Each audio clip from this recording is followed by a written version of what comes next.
Hello, everybody. Scott Golden here with the NXT review for the 23rd of uh, November 2010. And man, this is slog to get through. Luckily, this is the second to last of the women's season. Not because I don't like women's wrestling. Matter of fact, I'm a big supporter of women's wrestling. But this concept did not hit, at least with me. They review the removal from last week. I believe they're down to 3 ladies in this particular episode, and Naomi's still there, AJ's still there, and Caitlyn is still there. And I mean, you can see unique nature to all of them. Lots of promo hype, lots of kind of talking things around a bit, and ultimately, they're kind of going through and having fun with the contest thing.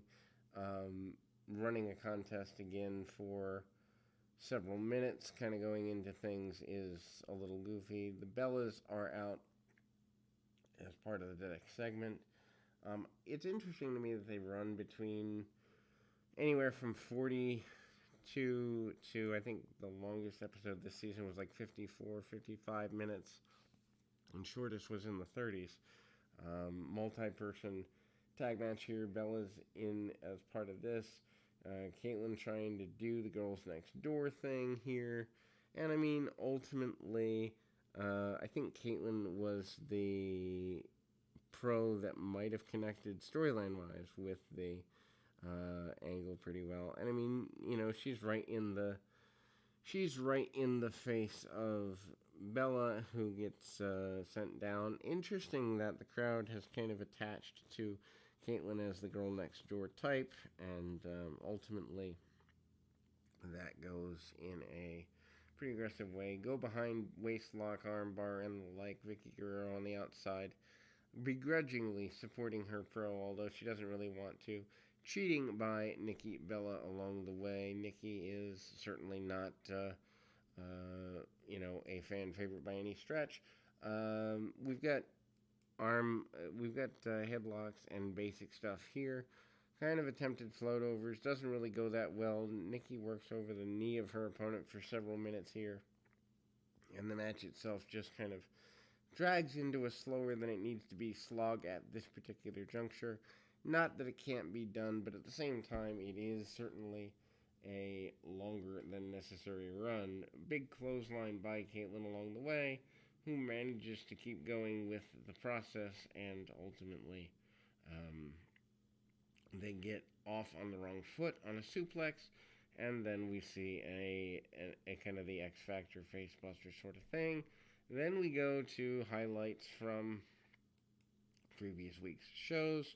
We also get a Naomi match. I don't know, probably 18 minutes into the program here. Naomi, who actually stays a little longer with the promotion than Caitlyn does. I think Caitlyn might have lasted a year or two maximum, but AJ Lee is in there with her, obviously the more athletic of the bunch, and some clotheslines along the way there.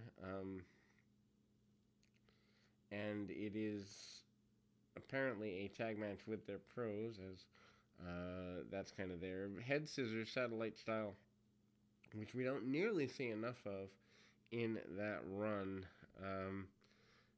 or in the current day. The rear view by Naomi. Naomi pretty aggressive and assertive in the process here, and kickoff by AJ, and AJ certainly getting to a place of I wouldn't say certain security, but she does a trip out there and comes back in, trying to get things going in her general direction. Slam off the top by Naomi. Again, another move we don't see a lot of. Interesting how wrestling goes through cycles of moves. I mean, if you look at the 60s, I'm sure there's moves in the 60s that weren't there. Actually, not a tag match. It's just interesting because Kelly, who is the pro for Naomi, is standing on the apron as though she's about to hold a tag rope. But meanwhile, Primo is on the apron, but not in the same style of position. Naomi continues to be pretty dominant, putting holds on and kind of cranking up on AJ, and it's pretty aggressively noticed, I guess you'd say, that in fact there's a bit of a run there, and um, ultimately attempted to go down and get things handled here. The attempted lockup by Naomi on her adversary with the run of things here, and kind of a seated abdominal stretch is up next. One of the better matches from the women, at least the rookies of the season, is here. Just there's a lot of going back and forth. There's storytelling, dropkick right to the front of the face by AJ. AJ also puts on the octopus, and which becomes a major hold for her when her actual career in terms of main roster begins, and Naomi in fact does tap out. They put AJ over, which is surprising, and obviously she's extremely happy with that. Then the women do inflatable sumo suits for reasons that are completely not making sense to me. You give a good match and then you do goofy comedy that no one with a brain cell will care about. Then they go back to highlights of Raw, and then the three women are kind of making a final plea to a degree for their chances here.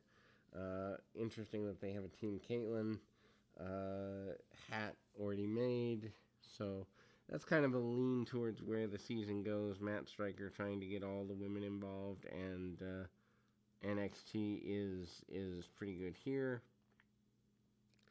as far as kind of going, and we do have a final elimination going into a one-on-one battle with the final week of season 3 next week, and in fact AJ has been eliminated, obviously cutting a promo that is pretty well, hey, I'll be back, I'm not ready to quit my dream, I'm the nerd girl that doesn't have to look the same, also calling Caitlyn her best friend, which is kind of interesting. Primo on the stage for the pros looks a bit surprised. Naomi also hugs her and is very supportive, and these women certainly do look more supportive of each other than is average in the normal course of things. Anyway, hopefully this is helpful, and we'll be back with more right after this.